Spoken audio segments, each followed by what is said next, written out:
FSU and the ACC are back in court, and we've got an update.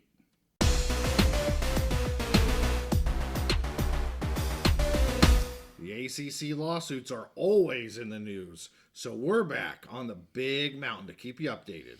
Welcome back to the mountain. I am JY. This is my good friend Steve. Steve, an item we have not talked about for a while because it's been fairly quiet in terms of news, and that is the FSU and ACC lawsuits. But last week, there were two items that did come up and occur in the courts, and we need to talk about them. The one's pretty big, that is just the District Court of Appeals in Florida. We'll get to that first, and then the second one happened on Friday, and that was FSU's motion for a summary judgment in Leon County. So we were back in front of our Judge Coope there in Leon County on Friday. But let's start with the appeal process first. Now, this is the appeal in the First District Court of Appeals in Florida. We're still waiting for that appeal process to happen in North Carolina. So last Monday, this Court of Appeals unanimously denied the ACC's appeal of Judge Cooper's motion to stay, saying this did not depart from the essential requirements of the law in denying the motion to stay. The appellate court also pointed out that Judge Cooper did not only rely on its anticipatory filing, but also that the action was brought in a foreign state against a Florida sovereign entity, and that there are significant state interests as to whether the subject matter constitutes property of the state of Florida. A lot of the same thing you heard from Judge Cooper in his courtroom. Basically here, even though priority does exist, there can be additional or extraordinary circumstances to justify denying a stay in this case. They focused this anticipatory filing in North Carolina and also sovereign immunity and the taking of Florida property. So, Steve, I know you were following this and have been reading some items on this. What were your thoughts here when you heard that the appeals court in Florida were denying this appeal on Judge Cooper's motion to stay? Denial of the motion to stay. Well, I have to say, JY, I was not surprised one little bit because, I mean, since the very first episode we talked about this, I said from the beginning, there is no way that the state of Florida is going to allow an outside entity to just come in and take hundreds and hundreds of millions of dollars from a state entity, the state taxpayer dollars. Now, and I get it. There's a lot of people that look at this case as just a simple, this is an intellectual property case, this is a contract, this is very simple, and that's how it's been moving along in the state of North Carolina, where the ACC has its headquarters. But with the original ruling now combined with this appellate review, I think it's very clear that this case is going to move forward in the state of Florida, and that there are strong, not just sovereign immunity, but the fact that they are a sovereign entity, and that this is, could be looked at as Florida public property. That in and of itself lends itself to being extraordinary circumstances, and that there are significant state interests. There's two ways to look at this case, and you have one faction who says this is a simple case. They signed a contract. It is what it is. Right. But then when you look at the bigger picture, judges are politicians. Attorney generals are politicians. The state's attorneys are politicians. And really even board of trustees can be, because they're elected. Right. They're elected, and all of these people are politicians. They're working for constituents. And yes, it's so nice to think that there's just going to be this even justice system that, is above politics, is above emotion, is above any of that they're just going to look at the letter of the law, the letter of a contract. But when it comes to these kind of things where public interest is involved, public money is involved, all of these people, they are politicians, and they are going to want to get involved in these cases. We haven't seen the Attorney General and the Governor get involved, not too much. A.G. Right. Moody did a little bit, and you got a little annoyed with her. But the Governor, I hope she stays out of this from now on. Yes. She was so off. Anyway. Yeah, but going. the Governor never really got involved. No. But still, it's working through the state legal system there, in which they're going to look out for the interests of the state of Florida. Yeah. And honestly, so a couple overall thoughts, other than it's going to move forward in the state of Florida, and sovereign immunity, being a sovereign entity, state interest, and the takings of from the state of Florida by an outside entity, those are going to continue to be big themes and big parts of this case in the state of Florida. My other thought is this could have, everyone is focusing on FSU, like, oh, FSU, they're no one's going to want to do business with them or whatever, they're the rabble, they suck on the field, but they're the rabble rousers, whatever. Right. This year. This, I think, could have far-reaching implications. We have multiple public schools in the state of Florida that are in multiple different conferences. This could have huge consequences for the entire college football industry, the relationship between conferences and media. And honestly, I think we're focusing on the state of Florida and kind of looking at it as unique in some ways with different sunshine laws and whatever. Right. But as you've pointed out, all states have sunshine laws. All states are going to want to protect sovereign entities. So I think based on what's happening in Florida, we could see down the road similar cases in other states, and using the precedent set in the state of Florida. Basically, this may cause a reset in that relationship between conferences that have public universities. That's another thing we talked about. Right. ACC, Big Ten, SEC, tons and tons of public universities, public property. Any IP that is owned by those schools is public property. So I think we may see a reset in how these contracts are done.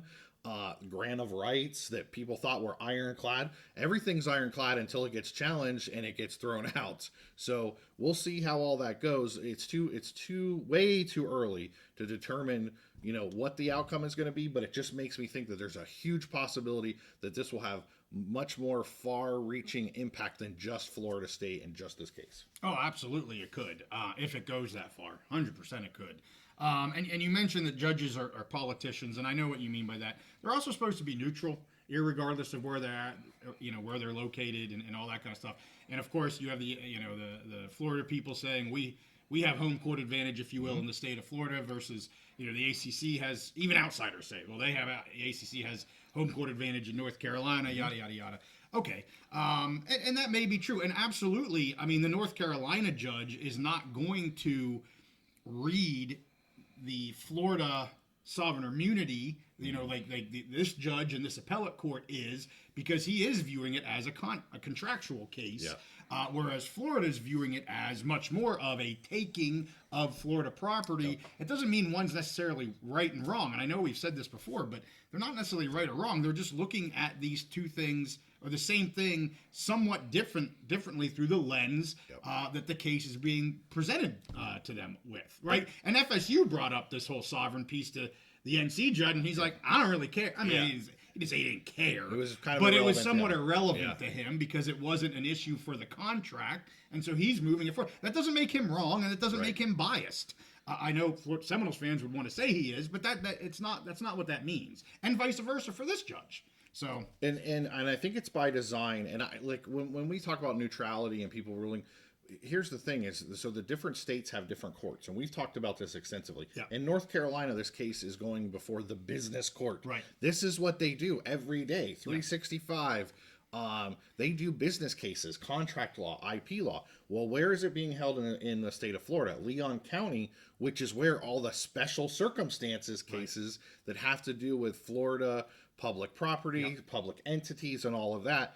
And Florida does have laws governing, and they put extraordinary circumstances that can, counteract regular contract law dealing with sovereign entities, when there's significant state interests. and the taking of state property, public property. Those laws are on the books, and the judges and even the appeals court there that focuses on Leon County, they're tuned into that. Yes. Whereas in North Carolina, in the court that it's in, it's just in the business court. This is just another IP contract case for them. And I don't think we ever put it that way, but you're spot on. It really has nothing to do with the states, even though that's what everybody focuses on. It's really the courts that they're in. The NC court is a business contractual law, if you will, court. You're right. The Florida court is where they hear I believe the entire state's cases on these types of issues. So it's more advantage to the court that they're being heard in, not necessarily the state that they're being heard in. Agree completely. That's where it's at, and I'm glad you said that, because I don't think we ever said it that way, but that is definitely a huge difference between these two courts and judges. Agreed. And almost every state has a similar thing to what the state of Florida does, where, in Pennsylvania, you have the Harrisburg Circuit Court or whatever. Right. Almost every state has that. So if you were to see this, I don't know about South Carolina with Clemson, but you may see this in other states as well when it's put into the court dealing with public entities and not just a business court. Okay, well, let's get to the second item here. This was heard before Judge Coope on Friday. And FSU and the ACC here were back in Leon County. This time they were to discuss the motion by FSU for a summary judgment. Well, some people be like, what the heck is a summary judgment? And I needed to look it up. I'm like, I don't know exactly what this means. But basically, I'm going to put this in layman terms. And so if I have some attorneys that are listening, lawyers, just say, hey, JY, that wasn't exactly right.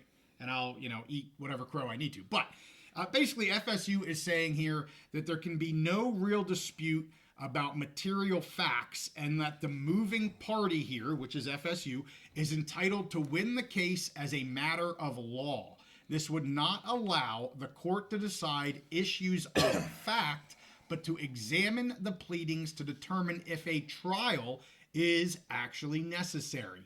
These are meant to kind of speed up the process. If they are granted, the court could deny any further discovery. Well, Judge Coope did not rule for a summary judgment here in Florida. He did, however, extend the discovery deadline until March 8th of 2025. So we have about 4 months here, Steve, of an extension for discovery.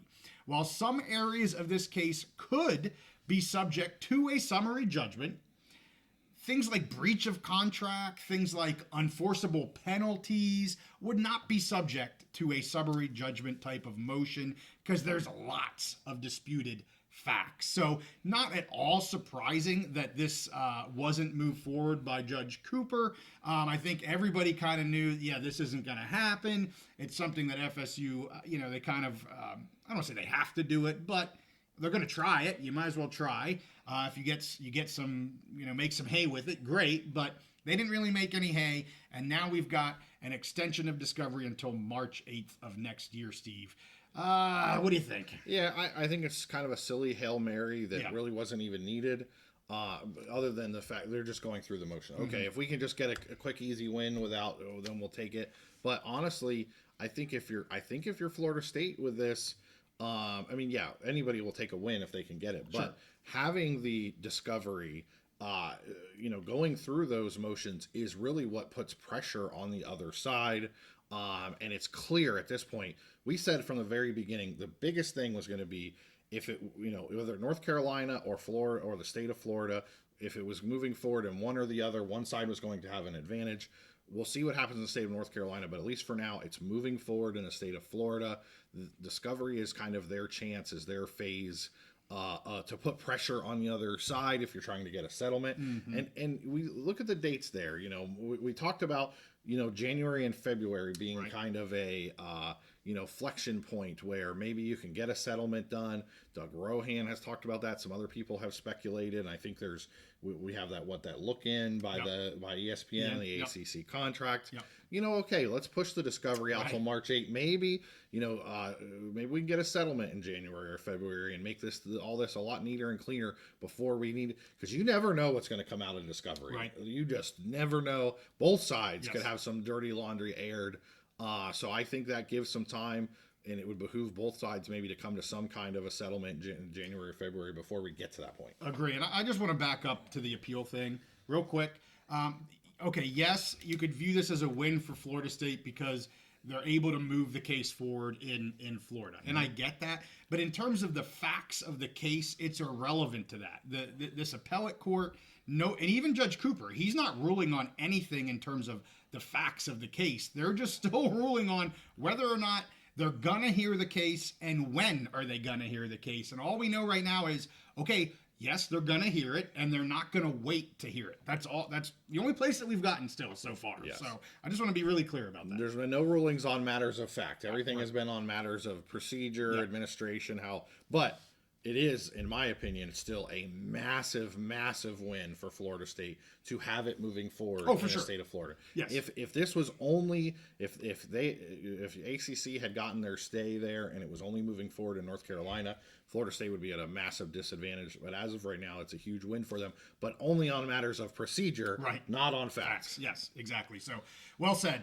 Hey, with that, we thank you guys for watching. I know it's been a while since we have done anything Seminoles, ACC, and that's just because it's been pretty slow, and I think it's going to continue to be slow unless we hear from the North Carolina Supreme Court on that appeal process. That might be the next thing to drop, because here in Leon County, we're going to be going through discovery for many, many months. So, hey, we're going to stay on top of this. When there is something important we need to get out there, I know we have a lot of Seminoles fans that are very anxious to know what the heck is going on with the lawsuits. So we try to keep you up to date. With that, make sure you give this a like and subscribe if you like our content. We'll see you all next time on The Big Mountain.